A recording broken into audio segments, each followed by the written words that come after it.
Here with Bob Braman, Florida State head coach, also a course designer. Bob, how excited are you to be hosting nationals? I mean, 13 years ago, this was a forest. I mean, how excited is it? It's super exciting. I'm trying to get to the business of coaching my two teams who are really in good shape and ready to run great. We think they can both be top 15, but just a lot of little things. I designed the course and helped even do work projects with my teams over the early years, but Leon County just been amazing. Everything we wanted, and we brought so many events. We're bidding for the actual world championship here for 2026, which will be fantastic.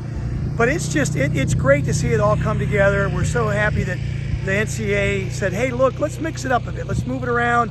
We don't always have to run in cold rain and mud and snow. And I know that's true cross country, but we like to see the thoroughbreds run as well. And the thoroughbreds are here, men and women, and it's going to run really, really fast. I know Kip 2 last winter went out in about 4:16 for the first mile, and that's a net drop of about 39 feet, but it's still getting after it. So it'll get after it. Some sneaky hills out here, Robert, where the little ups and downs will soften you up a little bit. But knowing the course, knowing the sections you can roll on, sections you got to work on, I think that's the people that'll run the super fast times. If you're trying to fight through a bad day, it'll penalize you. It'll help you as much on a good day as it hurts you on a bad day. But it's just super exciting to see it come together, and we hope we put on a good show. Athletic Department at Florida State, our people have done an unbelievable job. Leon County, if we can do a good show here, a little bit cooler tomorrow, have decent weather, maybe under 60 for the men's 10K right at it. Might be a nice alternative to running those other up north places that we've run, which are fun too. Yeah, yesterday I was talking to one of the guys who helped you sort of with a machete make this course, Brian Corbin, and he was saying, you had some big meets here. You've had USAs, you've had the state meet a bunch of times, but he's like, no, but when Bob and I were out here with machetes, the dream was always NCAA Cross Country. Yes. So yes, and the neat thing is that the county, who supports it so much and put all the money into the buildings and the course, $2.1 million new buildings that came up in the last year, they knew how big the NCAA. This is, maybe World Cross is a bigger prize. I don't know. This will be a greater event. This was the prize all along. And just to get it, and we won the bid 5 years ago. We're the fourth team in the 4-year, so we've been waiting for this thing for 4 years. But no, yeah, Brian and I never, we never knew what it would come to. But that was the thought. I kept saying, I think if we get it wide enough and we can get it, people will want to come and run nationals here. And it was a pretty easy sell to the NCAA. And they've been here, a lot of coaches had been here and said this is a neat place. So knock on wood, I hope it's a great race tomorrow. I hope it goes smooth. And I know the one thing I've always found in all the years here, the kids love it. The kids absolutely love it. And I wanted that to be the number one thing. The number two thing for me personally was it's hard to coach at these meets as a coach because you're fighting the crowds and stuff. So we've created some areas like the start area, this field one, this whole area.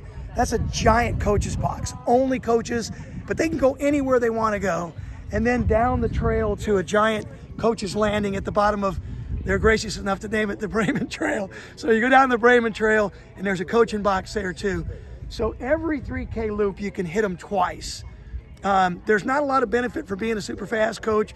You're only going to get them twice on this rectangle, whether you're out in field 3 or field 1. And so the county people who put this on said, hey, we need an informational board. So we said, well, let's just put a Jumbotron in field 1. So Jumbotron field 1, Jumbotron at the finish like it's always been, and we put a third one out in field 3 because we think that coaches and spectators might want to go on that end of the course, get as many yells and looks as you would up here, but have a Jumbotron so you can follow the race with the ESPN and, chip mats every K with scores. I mean, being in this game a long time, we've evolved so much with live results, and now we complain when live results go down for one chip mat and we can't score.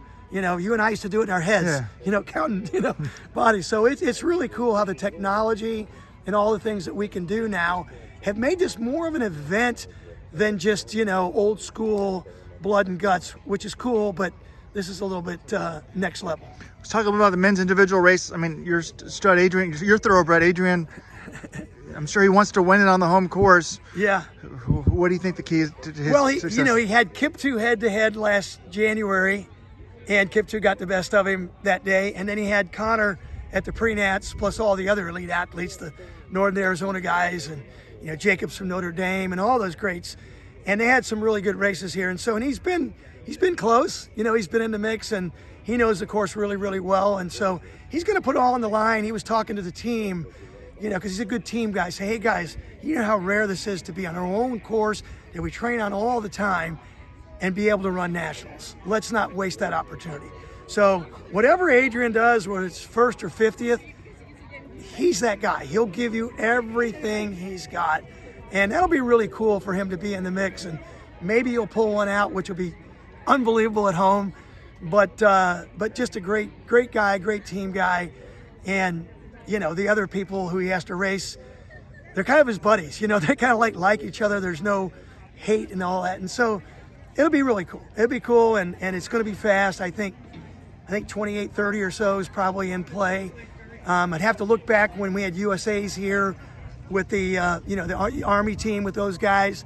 They ran awfully fast here in the winter when it was really, really hard. So I'm not even sure what the record is, but 28:30-ish wouldn't surprise me. All right, well, good luck. Let's hope it's closer to first than 50th for him. Yeah, thanks. Appreciate that. Thanks.